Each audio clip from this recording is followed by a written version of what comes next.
you help somebody and you feel amazing. And if you do a great job on a heinous crime and you put someone away that needs to be put away for a long time, there's not much that feels better than that. You know you've done a good job.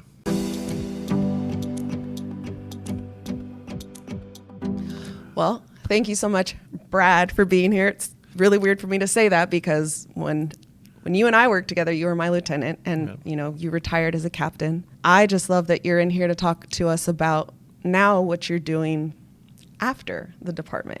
Yeah, I'm enjoying the heck out of retirement. It's been great. Tell me a little bit about how long you were in law enforcement. Started when I was 21. I did just over 30 years. And it was fantastic. I loved it. I have zero regrets. I look back on it and I go, I was very lucky. I think it's hard for people maybe who haven't worked in law enforcement to understand there's this balance that's sometimes hard to achieve. Sure. And then there's this sense of, I don't want to say identity because I don't want the profession to define us, right? How hard is it to leave? Like when you do, after 30 years of your life, when you finally do? Great question. How is that like? When I was a younger deputy or, progressing through my career, I would look at guys that were retiring and struggling with that whole identity issue. And I always thought, that's no big deal. Come on, this will be easy. Thought it was just going to be, move on. But it surprisingly, it did hit me a little bit. What would be your advice now, sitting on the other side of retirement, to somebody who's young in their career or even mid-level in their career? Find a mentor, number one, somebody that you trust and is, of higher rank than you, and pick their brain, hey, how did you get there? How did you do this? What's the best way to succeed? There are things you need to be taught and told as you go through your career to help you succeed at a higher level, I think, anyway. Right. One of those things that was told to me is, if you're a detective, think like a sergeant. If you're a sergeant, think like a lieutenant or a captain, and try to understand why it is that they do what they do, why captains make the decisions that they make, why lieutenants make the decisions they make, or sergeants make the decisions that they make. And if you can apply that at your lower level rank, that will help you see what's going on in the department. It'll help you support the department. It'll help you make better decisions, understanding policy, all those things that make a difference in your career. I mean, you had such a fulfilling career, 30 years, left at the rank of captain. Yeah.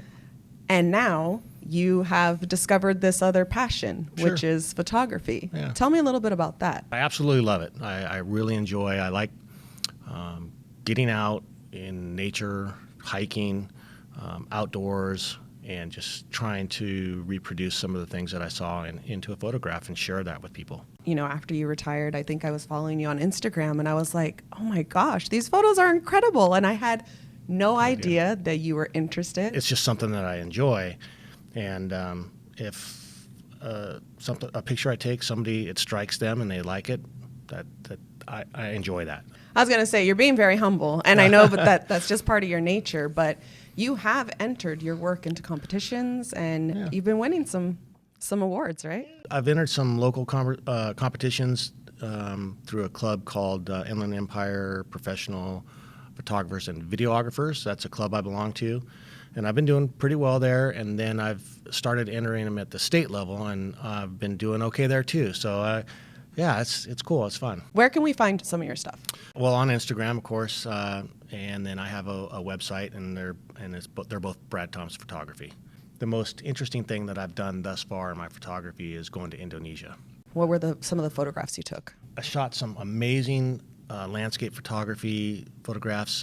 There was Mount Ijen. We got to the bottom of the mountain at, I think it was midnight, and we hiked to the top of this volcano, basically, and it took us 5 hours to get from the bottom to the top. And then you get to the top, and it's just overwhelming up there with sulfur, because it's a sulfur mine up there. There's this beautiful turquoise lake. My last trip to Georgia, we photographed some real beautiful cypress trees in the morning, and those photos I really like. Those are, I think, some of my best photographs I've taken thus far. I don't want to get too much into this whole retirement and how hard it is for maybe people to make the transition, Sure. but how do you think that this hobby and maybe some of the other stuff that you're into has helped make retirement a smoother transition for you? I'd go crazy if I didn't have my hobbies. If you don't have anything to do, you find yourself on the couch watching TV all day long and turning into a blimp. Yeah. I go camping, boating, motorcycle riding, photography. I have more things to do than I can keep up with. So I'm busier now than I feel like when I was working. That's how busy I am. And Really? But I'm doing the things I want to do on my timeline, on whenever I want to do it with people I want to hang out with. Right? I mean, there are times when I go, oh man, maybe I should go back to work and just kind of keep myself busy for a few days a week. But those thoughts are relatively short and go away pretty quick, so. Well, I think that's fair, especially because of the profession of law enforcement. Yeah. It's so impactful. Yeah. There's so much good work that's done. Yeah, it's amazing. It's not a profession that you just kind of clock in and clock out. No, it's part of your life. It's part of who you are. It's, as you said earlier, it does become your identity. There's no question about it. You live that life. It doesn't just go away. I mean, there's Right. the good and the bad, right? There's Right. the cases that just impact you that you can't get out of your mind. And then Right. there's those really great things, like you said, accolades. Yeah. Not so much maybe in an awards, but, when you write a good report or you get a good conviction, Absolutely. that kind of stuff. And that's the end game, right? I mean, that's what we're out there to do, is to put criminals in jail for the crimes they commit and help people resolve their issues. And they're both good. You help somebody and you feel amazing. And if you do a great job on a heinous crime and you put someone away that needs to be put away for a long time, there's not much that feels better than that. You've done a good job. I love that the stories you have in retirement are just as good as the stories you had from when you were working. It's really cool. It's just really cool to see you doing so well and really like Thank thriving. you. I'm blessed.